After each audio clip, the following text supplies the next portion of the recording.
Quick update lang sa BTC. Sagad-sagarin na natin yung update para ready kayo, no? Kasi up until next week, wala ako most likely. Uh, Pag-usapan natin mostly siguro yung SAM rule, tapos konti sa BTC, no? Na medyo nagbabounce na tayo sa mga importanteng levels. So, unahin natin siguro si BTC. Okay. So, punta tayo yung daily. At makikita natin, no, napag-usapan natin to kahapon sa upload ko, na itong area ng 6,300 ay importante, no? At kung babagsak man tayo below dito sa point na to, abangan natin yung 59,800 area, no? Basically itong 618, no? So makikita natin nagba-bounce tayo sa ngayon. Potentially itong area to pwedeng maging bounce point para sa susunod na push to the upside. So aalisin ko muna itong ABCDE na to. Possible na ganito ang gagawin. So, meron tayong unang basa dito na A, B, C, D, E, na ganyan. Unang basa. At ang pinakagagawin nito, kung ganito ang structure, pwedeng ganito, no? Meron na tayong first wave, meron tayong second wave, meron tayong paparating na third wave, siguro ganyang kalaki, fourth hanggang fifth na papuntang 100k siguro. Ganyan ang itsura. So, kung zoom out tayo, eto yan. Teka, punta tayo ng weekly. Yan, ganito yan, no? Itong move na to, most likely, na meron tayong 1, 2, 3, 4, 5. Okay? But parang naka ano pala tayo? Naka regular chart pala tayo. So, yun ang kakalabasan na possible move na 1, 2, 3, 4, 5. Okay? Meron din yung kung sabihin natin, basic ABC correction lang pala to, na baka na zigzag correction na medyo hindi ganun ka-steep. Sabihin natin, baka ganito to, no? Baka hindi na ganito to, ABCDE, baka ABC correction lang to, no? Na meron tayong akaso, hindi pala pwede to, no? Hindi pala pwedeng zigzag to, no? So, some sort of flat correction pala to. Some sort of flat correction, A, B, C, na meron tayong 335 ang kakalabasan. So, medyo lang, no? Medyo hindi siya ganun kaganda para sa flat correction. Kasi dapat ganito ang flat correction, no? Ganyan. Kasi natin itong isang to. At ganito, no? Ganyan. So, meron tayong some sort of deviation dito. Possibly, ano ba tawag dito? Manipulation. Pwede natin masabi. At ganito lang ang basic na structure. Baka ganun lang, no? Na ABC correction, na flat correction, pero may deviation, no? So, potentially, itong area to, pwedeng mag-bounce dito kasi ito ang ilalim. Ito, no? Banda dyan. Ilalim na bottom ng range na to. Ng horizontal range na to, no? So, ang kalabasan, after ng ABC na 335, na makikita natin, meron tayong 1, 2, 3. Potentially meron tayong 1, 2, 3. O di ko sure kung dito, no? Kung dito, kung malabo, baka dito to, no? 1, 2, 3, ABC. Then meron tayong, sabihin natin, 5 waves dito. 1, 2, 3, 4, 5. Possible naman, no? Possible naman, no? ABC correction. Okay, then ganun pa rin. Kahit anong tingin natin dito sa area to, potentially ganito pa rin ang gagawin. Okay? So, pares yun bullish siya, yung ABCDE na hanggang dito yung E, or ABC na to, no? Then, ito yung 1, 2, 3, 4, 5 pataas. Pares bullish yun. Okay? Pero in case na ganito talaga ang gagawin, yung kanina naka-drawing, na baka mayroon tayong A, B, C, D, E, na ganyan, magiging dalawa na ang basa nito. Or ganun pa rin naman, no? Bullish pa rin naman to, pero meron siyang bearish indication din. Okay, alisin ko lang to. So, after ng 5 waves na to, makikita natin to, basic to sa sa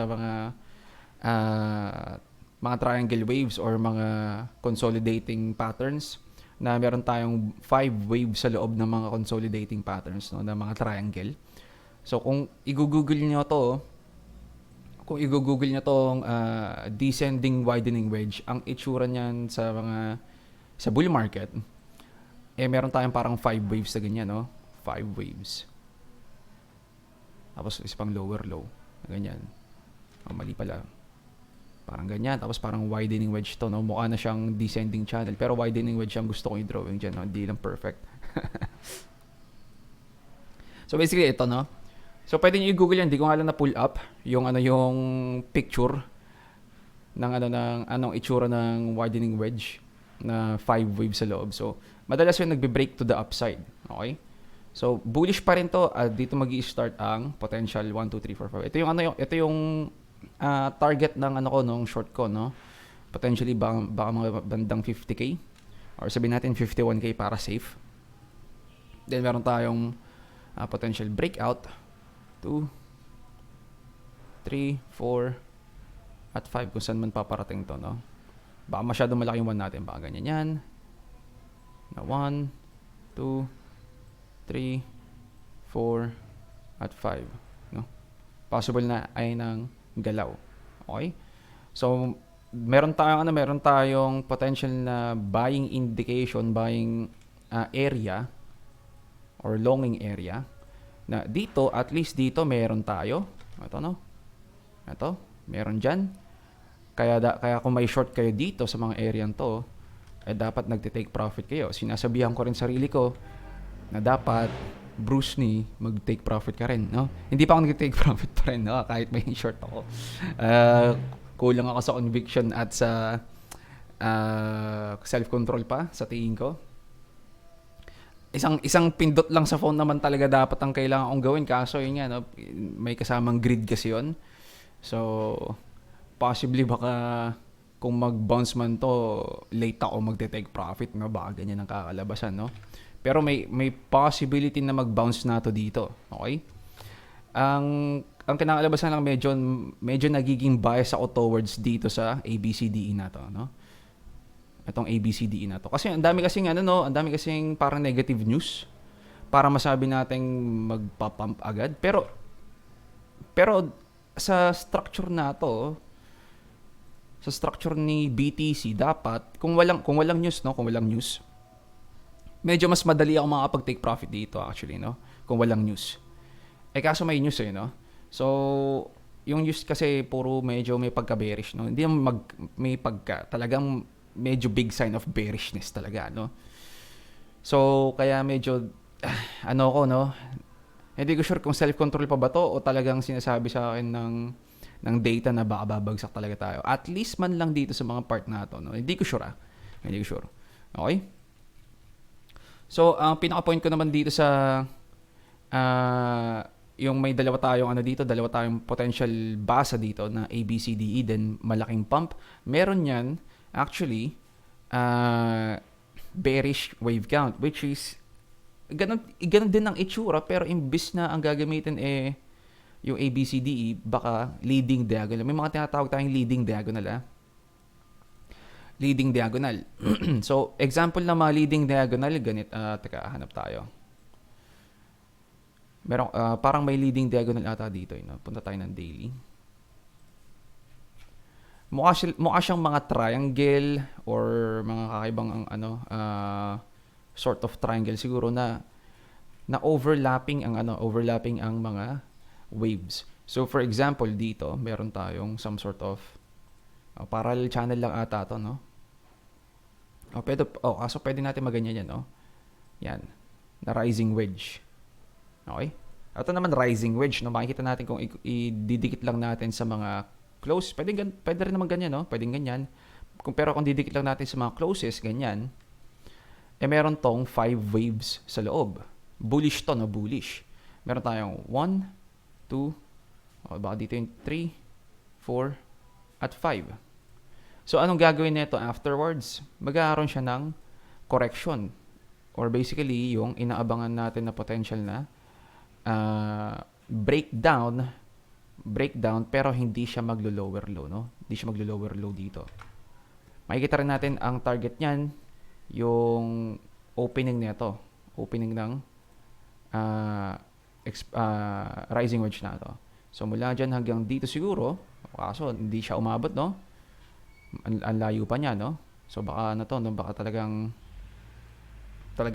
malakas na type of uh, bullish reversal to, no? Kasi itong mga ganito na may 1, 2, 3, 4, 5 na leading diagonal potentially pa lang, hindi pa lang natin alam, nagbibigay sign ng ano to, ng reversal pattern. Okay? Makita rin natin madalas doon yung mga head and shoulders pattern, no? So for example, ito meron tayo dito, low, lower low, higher low. Okay? Then meron tayong parang some sort of resistance dito, at meron din tayo, ito, no? Meron din tayo yung mga fake breakout. So kung titignan natin dito sa right side, meron tong parang ano, no? Ito, no? Kung horizontal lang ang titignan natin, itong horizontal lang na to, yan. Meron din tayong mga fake breakout, no? Fake breakdown dito. Potential, or baka dito pa, no? Hindi ko alam. Okay? So, dito sa mga part na to, after makagawa ng overlapping na 5 waves, magkakaroon siya ng correction, then third wave bump, no? So ang itsura nito, kaya meron tayong first wave dito, no? Second wave, ganyan. Tapos ang kasunod diyan, ito yung third wave, fourth wave, fifth wave na higher high, ganun. Meron kasing 5 wave counts mula dito hanggang dito, no? So dapat alisin natin itong mga to, yan. Ito, tsaka ito. Meron tayong bilang dito of some sort ng first wave, second wave. Meron tayo ditong third, fourth, fifth. Okay? Ganito ang itsura ng leading diagonal. Mga triangle madalas. Triangle, mukha siyang rising wedge. Or mukha siyang tutuloy pabagsak na ganyan. Pero mag-higher low. Ha? So, dito naman, bearish nga lang to. Bearish. Possible na meron tayong 1, 2, 3, 4, 5 leading diagonal na pa-bearish, then magbabounce, no? Pero pag hindi niya na higher high to, na ganyan, medyo delikado 'yon. Okay? So ibig sabihin kapag nagganto lang siya, lower high, at kasi natatandaan na na meron na tayong 1, 2, o sabihin natin 3, 4 na touches dito. Sabihin natin di rin kasama to, no? Ito yung mabibilang natin 2, 3, 4, no? Sabihin natin na touches. Madalas kapag meron tayong mga gantong pattern at bumalik dito for the 4th time or the 5th time, dapat nagbe-breakout 'yon. So ibig sabihin kapag hindi nag-breakout, malaking probability na meron tayong reversal move dito. Okay? So kaya ko sinasabi na ito kapag bumagsak below dito, medyo hindi ko na alam 'yon. Ang kakalabasan kasi medyo labas siya sa maraming bullish probabilities. Okay? Ang kakalabasan, medyo mababa yung probability niya. Kasi parang ano to, no? Yung pinakita ko sa inyo, dalawang bullish dito, then ito yung parang alternate na bearish ng isa pang bullish. So basically tatlong bullish, isang bearish, no? Ito lang ang nag-iisang bearish na probability na pwede nating ma-chart. Okay? So ibig sabihin ang bias pa rin, bullish pa rin kahit medyo bearish ako, bullish pa rin dapat ang bias. Okay? Kasi mas marami ang probability ng bullish. So, ayun siguro yung update para sa BTC. Okay? So, ito medyo maganda ang maganda ang mga calls natin. Pwedeng actually, temporary ko lang to. Yan. Pwede tayong mag-long sa mga area na yan. Kaso, ihintayin ko siguro yung Monday. Siguro yung Monday candles kasi pwede pang mag-week down to. Bakit ganito to? Parang kanina nadikit yata niya yung 59 na. Baka sa regular chart. Sa regular chart niya nadikitan. Okay. Weird. So, pwede pa palang lumalim to. So, possible pang lumalim to hanggang dito sa point na to. Meron din tayo parang Ito, hindi naman exactly perfect tong horizontal level na to.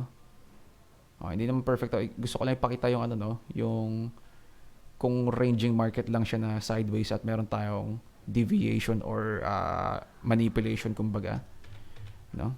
So, ayan. So pag-uusapan na natin yung SAM rule, no? No, bala na kayo dito kung gusto niyo mag-trade ng long dito sa part na to. Ito importante tong 60-300 din.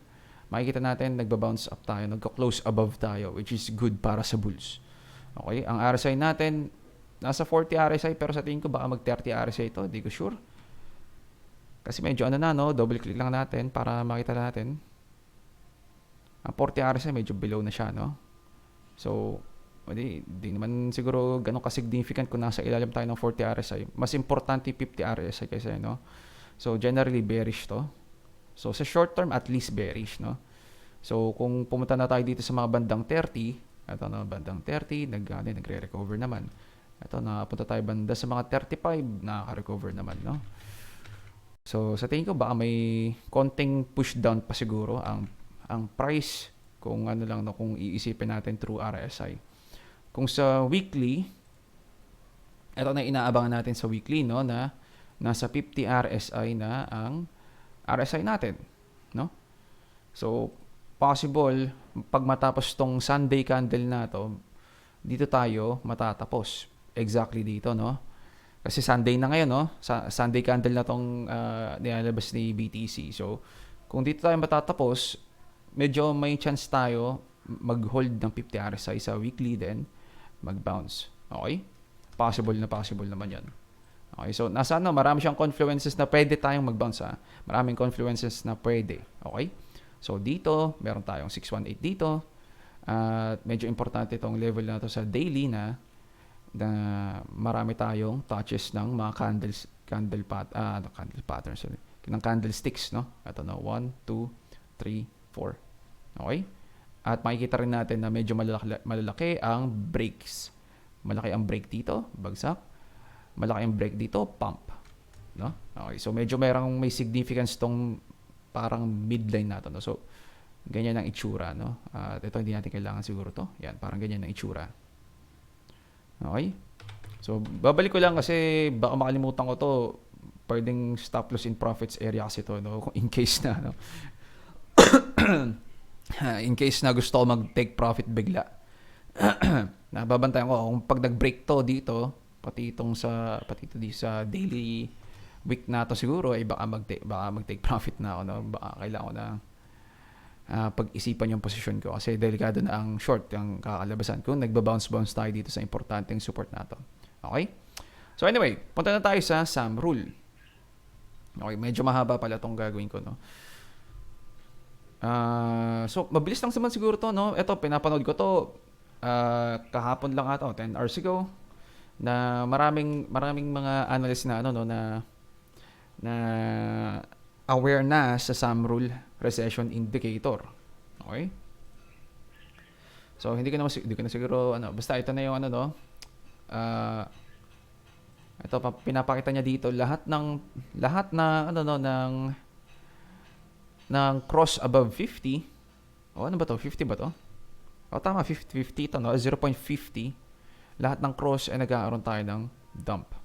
Lahat ng ito, no? Meron tayo dito, hina-highlight niya, no? Meron tayong dump. Dito meron tayong dump. Dito meron tayong dump. Meron tayong dump.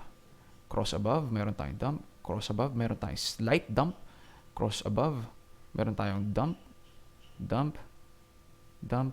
Ito, no? Lahat to, no? Lahat, no? Ito, cross above, dump pa rin, no? So walang false signal pa si SAM rule.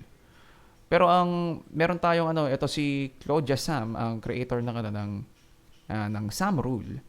Ang sabi niya, baka yung recession rule niya na ang SAM rule recession indicator niya baka magkamali this time.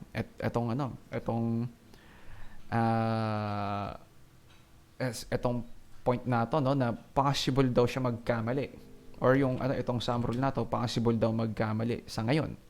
Bakit kaya, no, na possible siya magkamali? So, kung titignan natin at least dito sa Wikipedia, ito, no, Ito. Ito yung historical table ng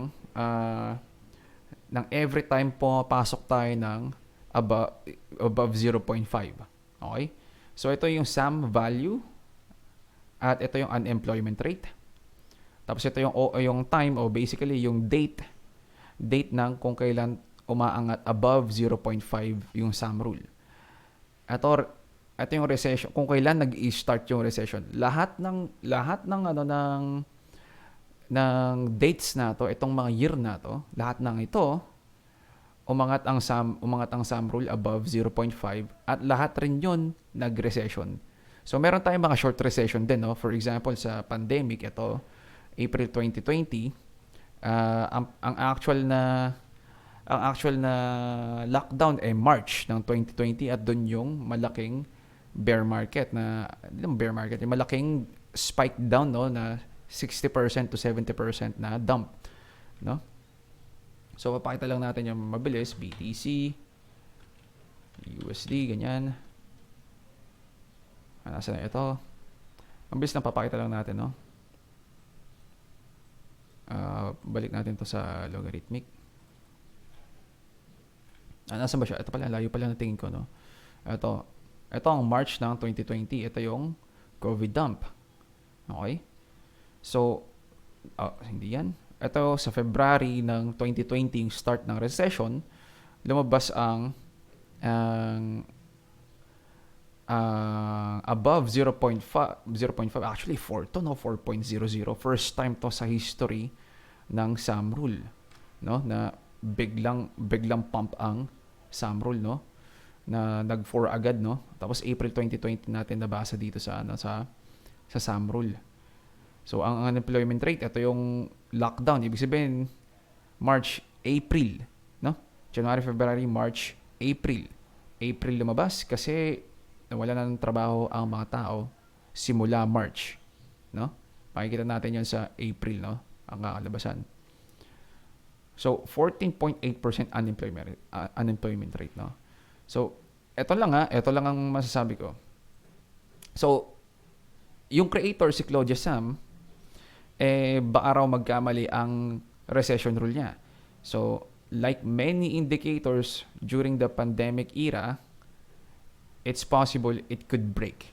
No? Ibig sabihin, possible na hindi sundin ng market ang indicator na to. Okay?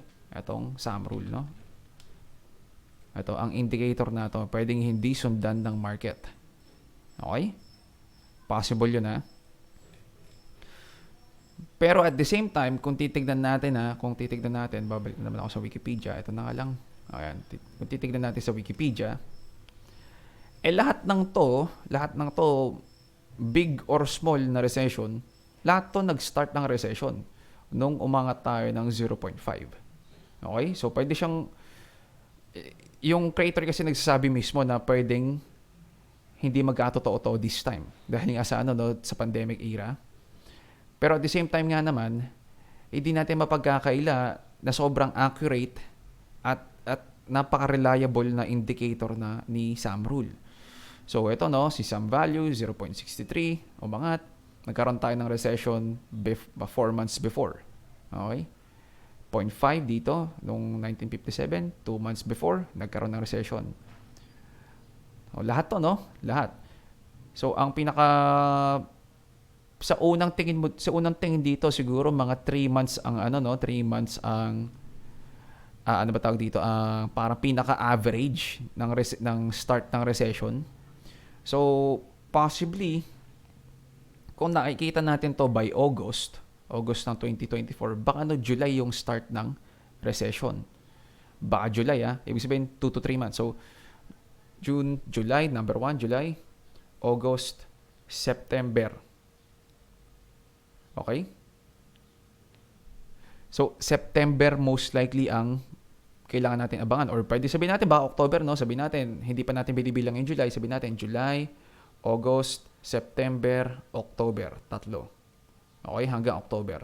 Most likely makikita natin yung results ng rate cuts sa September. Pero sa late September pa, late ng month ng September. So baka sa October pa magkaroon ng galaw. Okay? So makikita natin dito puro ano to, no? 2 months, 2 months, 3 months, 3 months, 4 months, 1, meron tayong 8 months, meron tayong 3 months, meron tayong 5 months, pero later, pag sabi natin prior, before, pag sabi natin later, after, no? Pagkatapos, no? So parang ito, no? Tumaas ang sum rule natin dito ng 0.6, tapos after 5 months, dun pa lang nag-start ng recession. Pero the rest ng to, puro prior. Ibig sabihin, bago nag-start na ang recession, sabihin natin, eto, 2 months ago, nakita lang na sa sum rule, nag-cross above 0.5 after 2 months. Okay?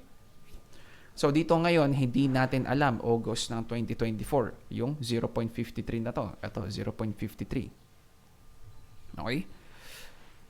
Hindi natin sure tong ano, no, mamaya natin papakita yung mga yun.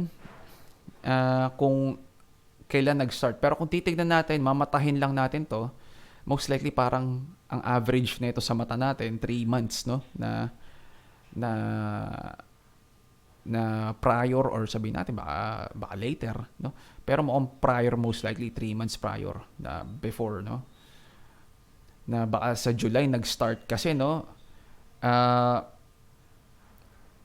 Etong basa ng August na to, etong basa ng etong part na to, actually sa July to, no, nung July tong 0.53 na to actually, no. So possibly nag-start tong July, tapos pwede natin ma-expect by September kasi magkakaroon tayo ng rate cuts, at kung tatandaan natin, every rate cut natin nagkakaroon tayo ng dump sa stock market.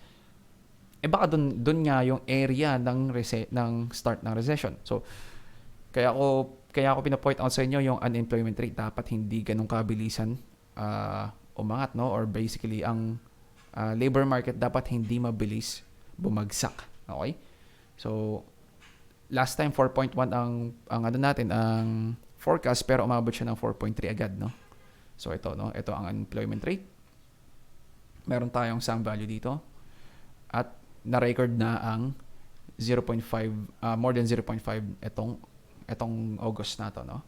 So abang tayo, no. Abang tayo. Masyadong reliable tong sum rule. Pero yun nga, kailangan, baka kasi ito, hindi ko sure kung ano to, no, kung itong psychologism, baka nagpapalubag loob lang, no, na in case na, kasi sobrang accurate niya, no, hindi pa siya nagkakaroon ng fake breakout. Pero at the same time, since meron tayong pandemic era, baka ito, no, yung kasunod nito, yung na potential magkakaroon daw tayo ng recession, baka magkaiba. Baka iba to this time. Kasi nga, dahil dito sa pandemic, no, makikita natin, isang base lang natin nagawa to, no, na yung isang breakout na to, 4.00 agad, no, kumpara dito sa mga to. Ayan. Kumpara dito sa mga to. So, may point naman to, no? May point naman siya, pero at the same time, masyadong accurate din yung ano niya, no, yung indicator niya. So, di natin sure kung mabe-break ba itong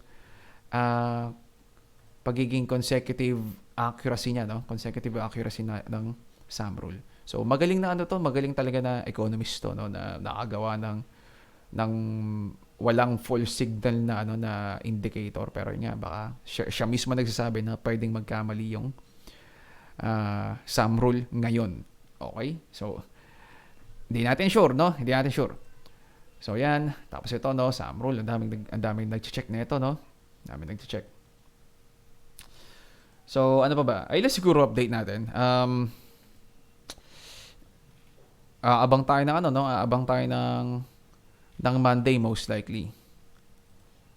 Ito meron din itong pinag-uusapan na about sa ano ba tawag dito, sa mga nawawalan ng trabaho. Kasi meron mga tao daw na ano, no, na nagko-contribute sa jobs report, yung mga claims na wala silang trabaho, na hindi actually sila nagtatrabaho before. So for example, no, nagkaroon na ano, no, ng pandemic, ang dami mong pera kakalabasan kasi ang daming money printing. So, pwedeng isa ka doon sa mga taong yun na maraming cash on hand na tinatagong pera dahil sa pandemic. Nagkaroon ka ng maraming pera, no, na after ng money printing, kumbaga, money printing, no? Up until, up until, sabihin natin, pakita lang natin, BTC USD. Tapos, logarithmic chart. Yan. So, dito banda, no? Yan. Pero tayong money printing dito, no? Money printing, at madali yung access ng pera dyan, ang kalabasan. Kaya tayo nagpump ng matindi dito kasi madali yung access. Okay? So, kung isa ka sa mga taong nag-ipon lang ng pera at sabihin natin wala ka ng trabaho dito sa mga area to, up until dito wala kang trabaho, no? Up until dito wala kang trabaho. At sabihin natin naghanap ka na ng trabaho kasi nauubos na yung supply ng pera mo kasi umaangat yung inflation, nawi-whittle down yung yung mga naipon mong pera dito sa napakaraming perang pamigay, kumbaga dito sa part na to medyo kailangan mo na ulit bumalik ng trabaho, pero hindi ka makahanap ng trabaho. Yung mga taong yon na walang trabaho, na naghahanap pa lang ng trabaho ngayon dito, dadagdag yon sa jobs report. Okay, na bumabagsak ang bumabagsak ang employment, or basically tumataas ang unemployment. Okay? Dadagdag yon. So ayun ang pinapoint out niya dito, no? Na maliban pa sa mga actual workers na merong trabaho na na-fire, na lay off, no, na lay off sa mga trabaho nila, maliban pa doon, meron din mga taong dati pang walang trabaho na nag-a-apply pero hindi makahanap ng trabaho, no?